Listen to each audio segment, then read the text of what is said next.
What's going on? This is Ryan with Automatic Comics, and up next, I've got some clips from the recent live stream that I did. I know not everybody has 2.5 hours to watch that full live stream, so there's some interesting topics that I thought would be fun to recap in this video. Stay tuned.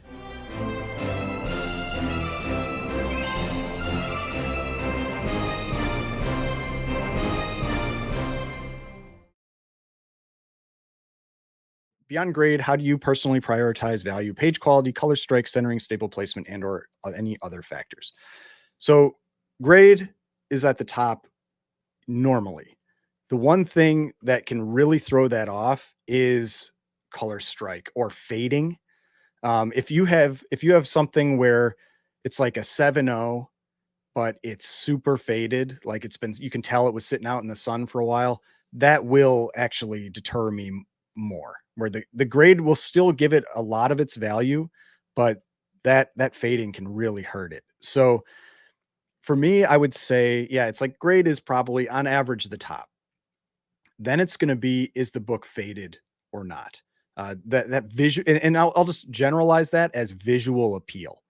Visual appeal is the next biggest thing to me, and that doesn't. I'm not including normally like centering for that, because typically centering is pretty small. Like whether it's you're showing a little bit of the wrap on one side or the other, it can come into play when it's like massively off centered, but that's pretty rare.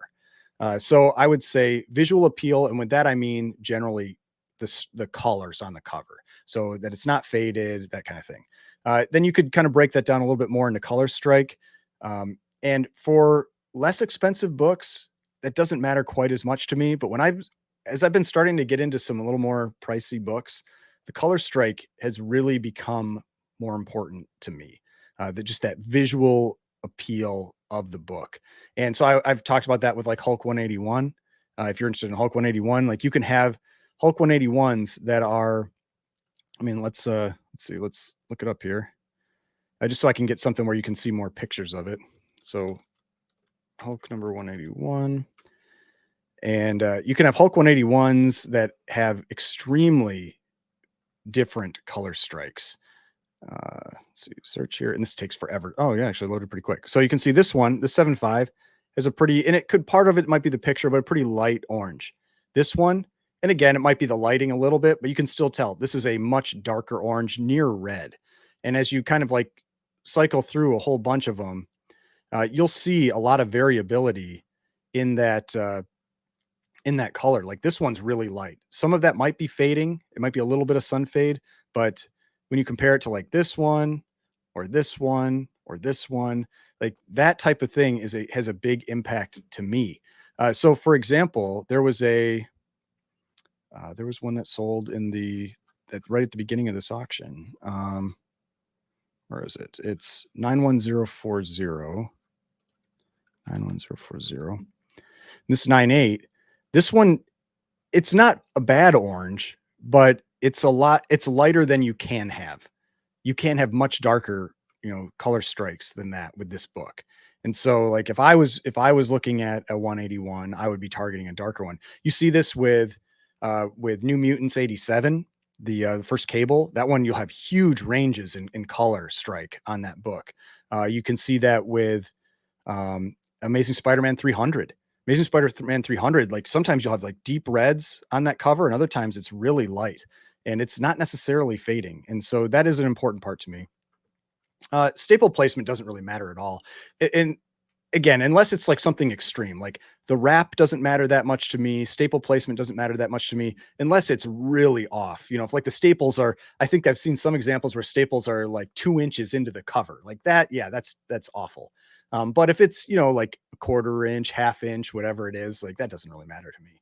And generally you'll find offset staples on the back actually result in typically much higher grade books, because when people were reading them, they weren't creating that crease on the cover. They weren't putting the stress on the spine. So offset staples on the back typically end up being the really high grade copies. And the bottom of the list for me, and I've said this a number of times, is page quality. I generally do not care about page quality. I buy brittle page books, slightly brittle, all the way up to white pages. I mean, there's little bits in there. Like sometimes there are brittle books that are just, you can tell they're crumbling, just like falling apart. But most of the time, even if it's marked as brittle, the book isn't actually just like falling apart in your hands. It's got some small section of the book that's brittle. And so CGC just marks the whole book as brittle. And that's why I know some people have said that what CGC should probably do is for page quality, like for brittle or slightly brittle, maybe they could have like some type of image where they identify where specifically in the book it's actually brittle. Like, is it everything? Is it all, all parts of the book, or is it just this little corner down in like on the right corner of the book? And that should make a difference to people. So generally, I don't care about page quality. That's the bottom of the list for me. So I just saw that Bender comic for the first time this morning. Maybe we saw the same video. Yeah, yeah, that is it is my probably my favorite cover from the Golden Age. It's just it's not the most expensive book from the Golden Age, not by a long shot. But I really like Alex Schomburg, and I like his airbrush work, and that one. And yeah, I mean, we can go show that book. It is on my keeper list, and very firmly on my keeper list. I recently upgraded to a 4.5. That was what I picked up this last year. But yeah, let's take a look at a super high grade copy, the Edgar Church 9.6. So here's Starling 49, done by Alex Schomburg. You've got the sci-fi cover with the robot, you've got the good girl art type cover with the woman in the red dress, and you've got this robot that just it looks like Bender. I mean, everybody just, when you see it, you're like, if you are familiar with Futurama, you're like, that looks like Bender. And what I had read for a while, and this is why I felt that that interview with Bill Morrison was so interesting, was that a lot of people would say, "Oh no, it's just coincidence. It's not actually like he didn't, Bender isn't tied to this in any way. It was just coincidence." And that was generally what I heard out there. And you're just like, it can't be, it's just like it looks so similar. And then in that interview, he had said that Matt Groening was actually a big fan of this cover. And correct me if I say anything wrong. You're a comic collector geek, or Alan, but yeah, he said he was a big fan of this cover and was part of the inspiration for Bender. And so I thought that was, that to me that adds a lot to that book, and for me personally as well. But the way that, and this is what I would maybe recommend, like for anybody that's out there is collecting, for how you decide maybe what you like or what you want to collect. One of the things that was really helpful for me with this book specifically was I was with a friend, and they happen to have. It's actually I own his Startling 49 now, so he actually upgraded to a higher grade copy, and I got his. But he had a lot of like he has a lot of very nice books, and he had them out on a table together. And so I saw like all these books together, like a bunch of really great keys, things like Mask 1 and Mask 2 and Captain America 74, and all this kind of stuff, like Chamber Chills 19.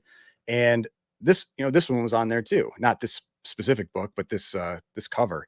And even with all those like mega keys out there, like AF 15, Tales of Suspense 39, all that stuff, this one stood out to me. Like this was the one that drew my eye in, and I loved it. So yeah, that was, if you're like a cover collector, like I am I like, I mean, keys can be important, but I am really like the cover art is what really gets my attention. And so if you have a book that's a big key and it has a crappy cover, it's probably not really going to appeal to me that much. But if it has it has a great cover, it's really going to get my attention. And so for me, it's one of the greatest covers that was ever done. But just my take. What do you think about Tech 69 sale given the Joker 2 movie that is coming? I see Tech 69.5 on eBay. It looks like a steal after these auction results. Uh, let's see. Um, let me see how I felt the Detective Comics. Like I felt that the 7.0 actually went a little low. I thought so. If we jump to the 7.0, 92033. So this was the 7.0 that sold 25,200. I had this one going for 31. So I actually felt like this one, I mean, white pages, I think maybe what hurt it a little bit was this note, very minor amount of color touch on cover. So this, This is something that if you are not like, you generally don't see this anywhere but the Golden Age. I think I've seen it maybe one time on like an X-Men one. But you generally only see this in the Golden Age, where you have very minor amount of color touch on cover. And I showed it as well earlier in this video, where you can have a small amount of glue on cover and you can still get the blue label. I've seen some people where they're like, oh, CGC made a mistake, this is supposed to be a purple label. No. I don't know what the threshold is. You know, maybe someone would have to go talk to Matt Nelson what the threshold is for very minor amount of color touch. If it's like a single pinpoint, you know, that they identified or something like that. But you can get this with a blue label. And that maybe that hurt it a little bit, but you'd think the white pages would offset that some too, because especially on Heritage, I noticed like white page books sell for a huge premium on Heritage, typically. And so I think this was a great pickup by whoever got it. I mean, 25,200. I think that was a great pickup. Now there was another one. I think it was like a 4.5, maybe. Let's see. Let me find it here. Yeah, it was a 4.5, 94062. This one went for 9,600. I had this one going for 10,000. So this one went almost right on where I thought it was going to go.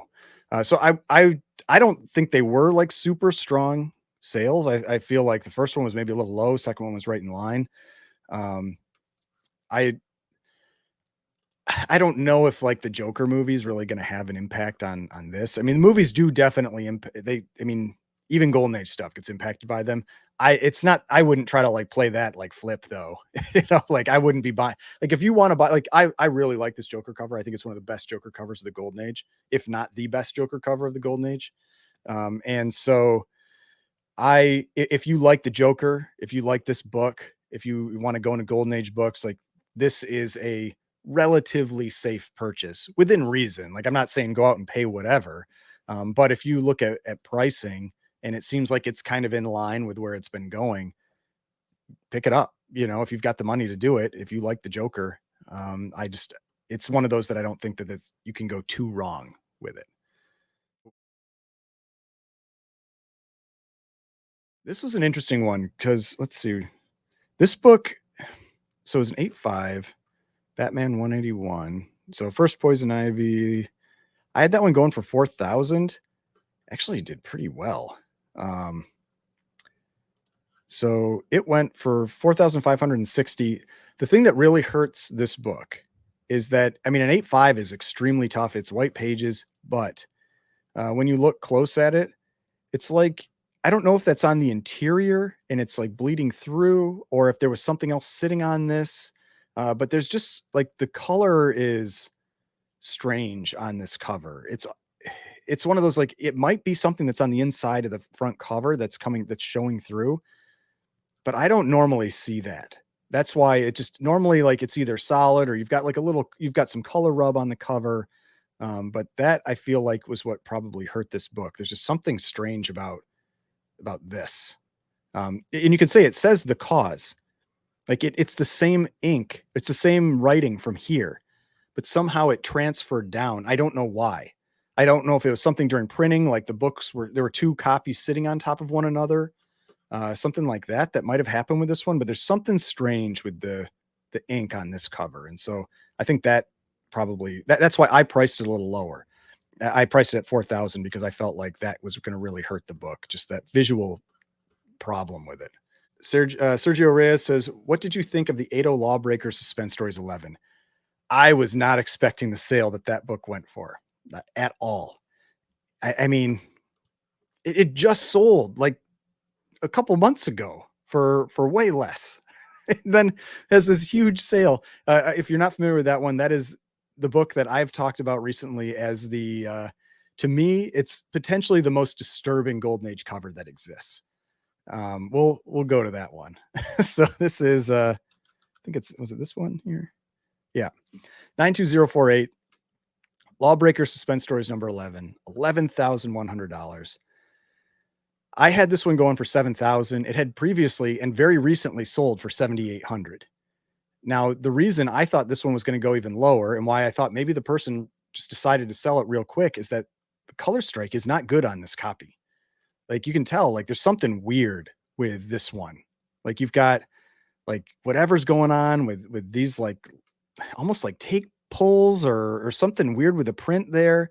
You've got like much darker red, like fading out here into this lighter orange. Like the visual appeal of this book is much lower than other copies that are out there. And so this perfect example, bought the grade, not the book. I mean, that's all I can say. I mean, bought the grade, not the book. An 8.0 is tough for this book.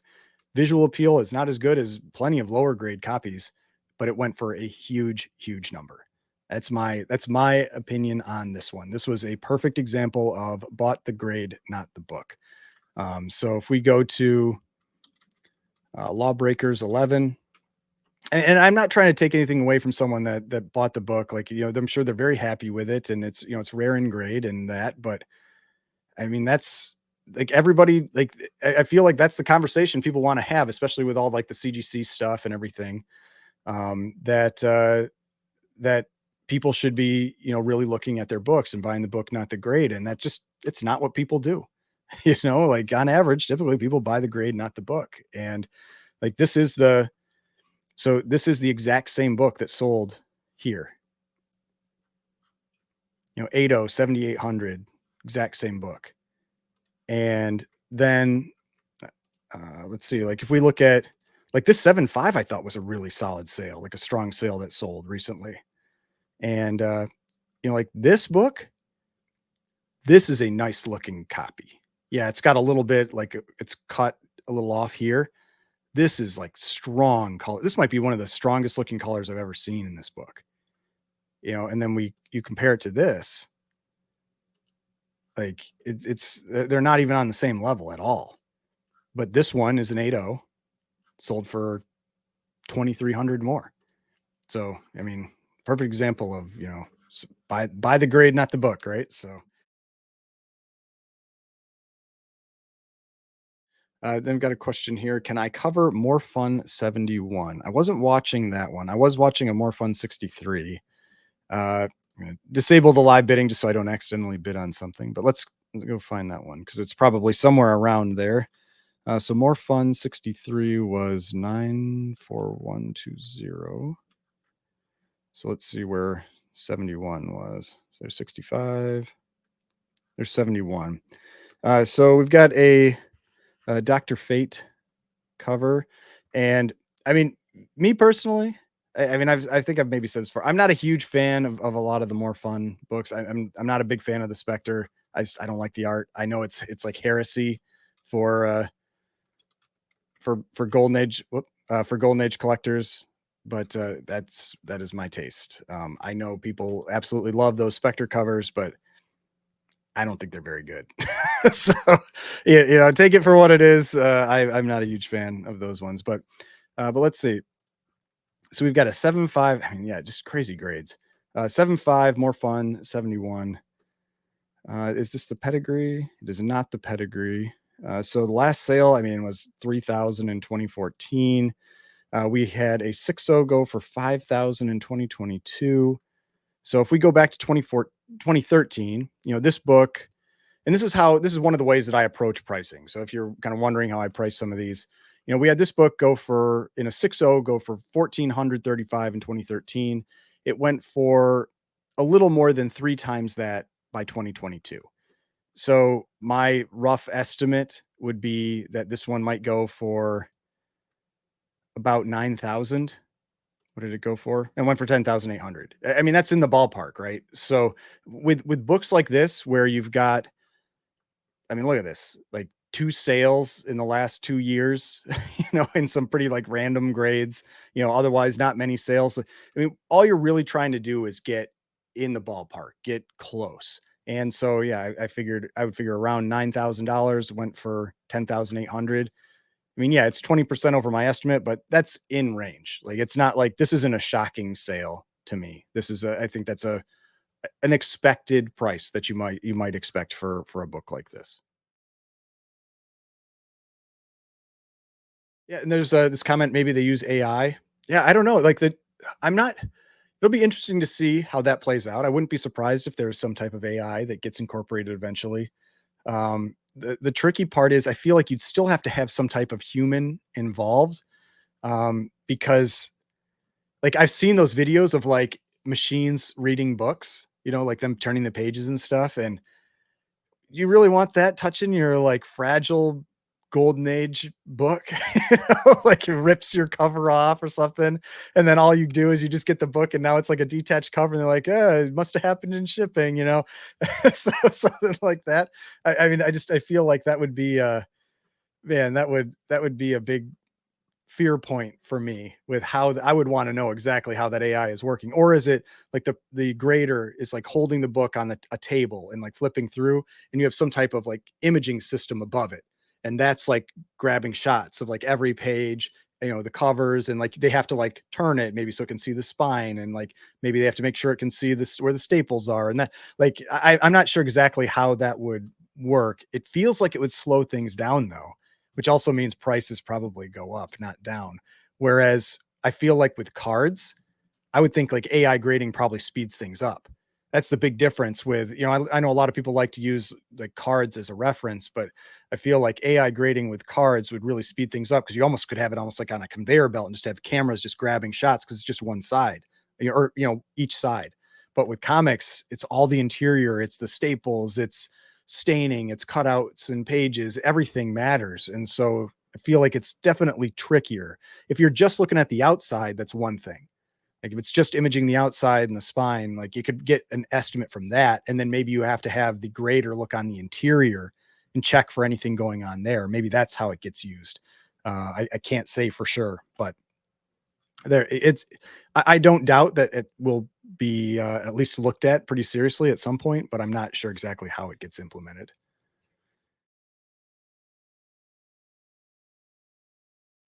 But yeah, we had a couple Marvel Spotlight 5s. There was I think a 9.2 and a 9.0. Did the 9.2 just sell? Yeah, the 9.2 went for 7,200. I did it going for 7,500, so a little under my estimate. And the 9.0, I'll tell you my estimate after it goes. It's sitting at 3,840 right now. See if it gets any more bids. But definitely one of those books that has corrected quite a bit.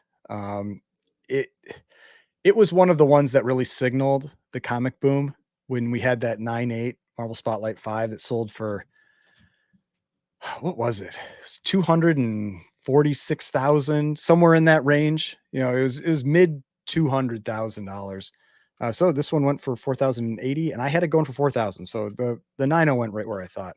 But let's check out the Marvel Spotlight 5.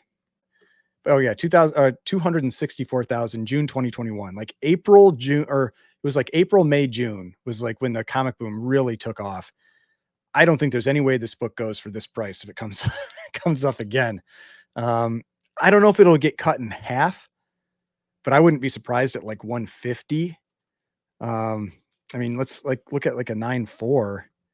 This hit 30 and it's down to 15. It got cut in half.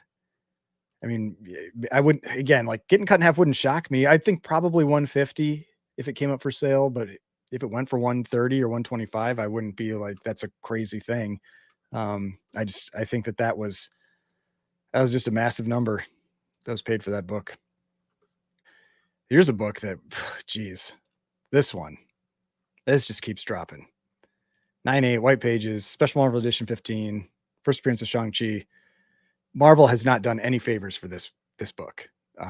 They have, I don't know what they're doing with this character. They have just left this character out to dry. Nothing about him. I mean, I don't know if it'll ultimately end up coming back some because yeah, this, I mean, for a 9.8 for 1973 Bronze Age black cover, 4,200 compared to other books out there, like similar books, man, that seems low to me.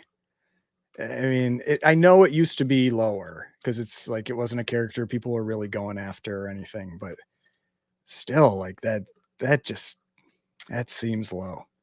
I mean, yeah, it's still going down. I mean, it's not the low though. Low actually 4,080.